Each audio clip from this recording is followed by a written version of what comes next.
Hey everybody, hope you're enjoying your weekend. I promised you I would do a video on the worksheet on reinforcement schedules and the worksheet on the difference between negative reinforcement and punishment, so I'm going to do that now.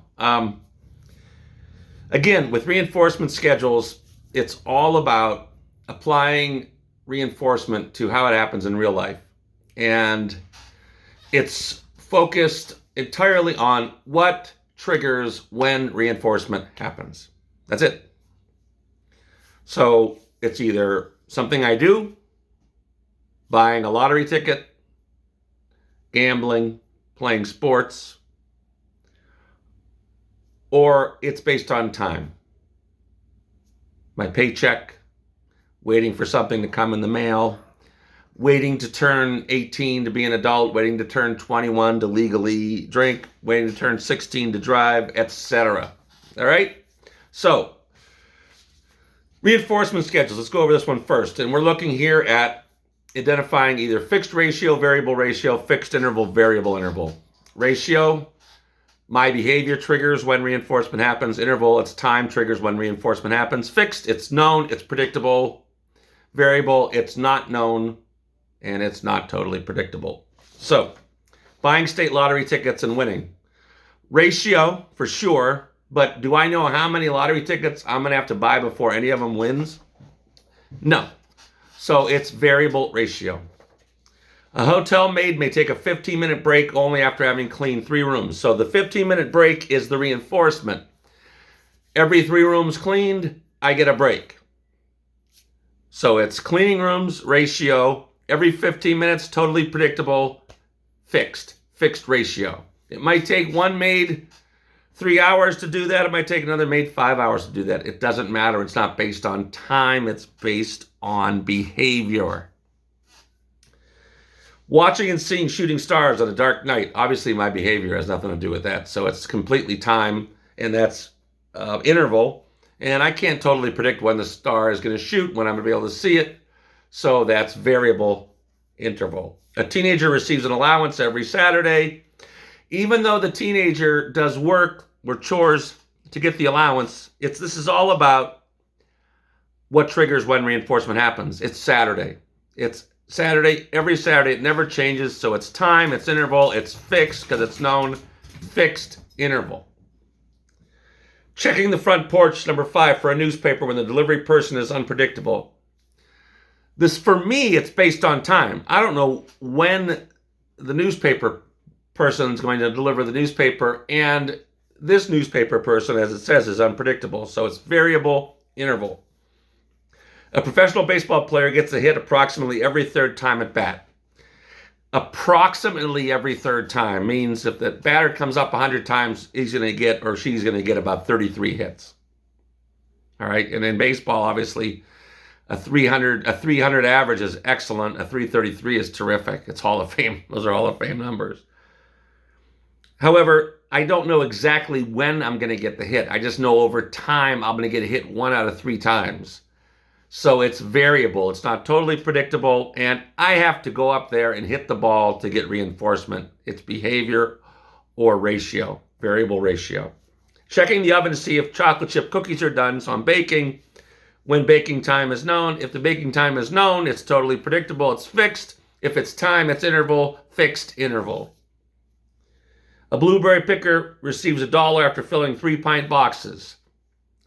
Every 3-pint boxes I pick, I get $1. Totally knowable, totally predictable, fixed.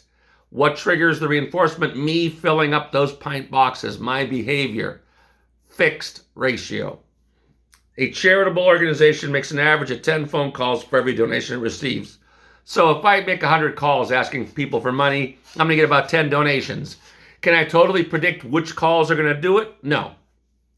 So it's variable. I have to make the phone calls to get the donations, so it's ratio, variable ratio. Calling a garage mechanic to see if my car is fixed yet. Nothing I can do about that. For me, it's based on time. And there's no set time. That's why I keep calling. So it's variable interval. A student's final grade improves 1 level for every 3 book reviews submitted. Every 3 book reviews I submit, my grade goes up a letter grade. So I know exactly what I need to do to raise my grade a letter grade, so that's fixed. I have to do the book reports and hand them in, so that's ratio, fixed ratio. Going to the cafeteria to see if the next meal is available, that's based on time. It's not totally predictable, or I wouldn't have to keep going to the cafeteria. Variable interval. Reinforcement versus punishment. A lot of students get confused, particularly when they think of negative reinforcement and punishment. A big problem, a big source of the confusion is you guys associating your traditional definition of negative meaning bad or to take away something that somebody wants. Excuse me. It has nothing to do with bad. Negative here means subtraction.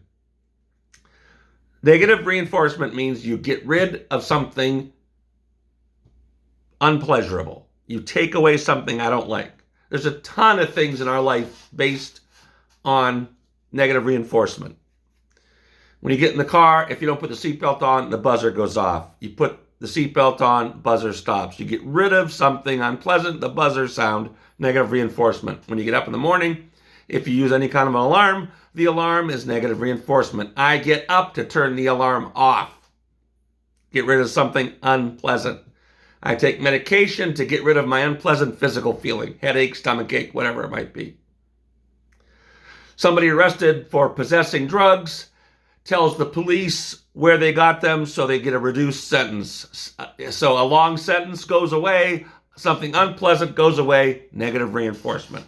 Punishment is always about weakening behavior. So whenever you have examples, think, is this consequence strengthening behavior? If it strengthens behavior, it has to be reinforcement. Then all you have to know is, how does it do it? Does it add something pleasant, or does it take away something unpleasant? Add a pleasant, positive reinforcement. Take away an unpleasant, negative reinforcement. If it's designed to weaken a behavior, is it adding something unpleasant? Positive punishment. Is it taking away something pleasant? Negative punishment. All right. Police pulling drivers over and giving prizes for buckling up. Here we've got positive reinforcement. Suspending a basketball player for committing a flagrant foul. Here we've got negative reinforcement. I'm taking away that player's ability to play basketball, which he or she enjoys, and obviously the money that goes with that. A soccer player rolls her eyes at a teammate who delivered a bad pass. Positive punishment. That player doesn't want their teammate to kick any more bad passes. Rolls the eyes in disapproval. The idea is, I want to avoid that eye roll in the future by making good passes. A child snaps her fingers until a teacher calls on her. That's positive reinforcement. If that's how it happens, that teacher is reinforcing that behavior. A lot of attention-getting behavior is reinforced by paying attention to the child. And a lot of people will say, well, it's negative attention. No, for kids, negative attention is better than no attention. If the teacher is focused on me in class, even if it's for something bad, they're still focused on me. That feels good at a certain level, especially for kids. It's all about control. A hospital patient is allowed extra visiting time after eating a complete meal. Positive reinforcement. Receiving a utility discount for participating in a recycling program. Positive reinforcement. I get money back to me. Grounding a teenager till his or her homework is finished. Negative punishment. I take away your ability to enjoy yourself, leave the house, do what you want because of what you did. Scolding a child for playing in the street. Actually, let's go back to number 7. I'd also accept negative reinforcement based on this. If I am finishing my homework and I'm finishing it to get rid of the unpleasant grounding, now we're talking negative reinforcement. I'm strengthening homework behavior as the parent. Scolding a child for playing in the street. Positive punishment. A prisoner loses TV privileges for 1 week for a rule violation. Negative punishment. I'm taking away something you enjoy, TV. A parent nagging a child to clean up her room. If I clean up the room so the nagging goes away, negative reinforcement. A rat presses a lever to terminate a shock or a loud tone, negative reinforcement. A professor gives extra credit to students with perfect attendance, positive reinforcement. A dog is banished to his doghouse after soiling the living room carpet, negative punishment. The dog can't be with the family anymore in the house.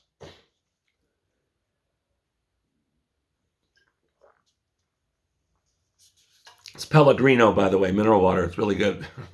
This is a mango flavor, I think. Oh, tangerine or wild strawberry. Can't just be strawberry. It has to be wild strawberry because that sounds better, doesn't it? More exotic. Wild strawberry. A defendant is harassed and tortured until he confesses. Negative reinforcement. I want you to confess. I want to strengthen that behavior, so I'll stop the torture to do that. A young child receives $5 for earning good grades in school. Positive reinforcement. A mother smiles when her child utters mama. Positive reinforcement. The smile is the positive reinforcement. A child is put into timeout for misbehaving. Timeout is the quintessential negative punishment. Employee of the month gets a reserved parking space. Positive reinforcement. At a party, a husband becomes sullen with his wife when his wife flirts with a colleague. Negative punishment. He's withdrawing his pleasantness, his company, because he's mad about that. Often used thing with couples, the silent treatment, right? A woman watching a football game offers her child candy to play quietly. Positive reinforcement. All right? All right. Very good. We have our exam on Wednesday, remember? We'll finish up the chapter starting tomorrow. And tomorrow will be the last assignments in chapter 5, and then the exam will be Wednesday. See you later.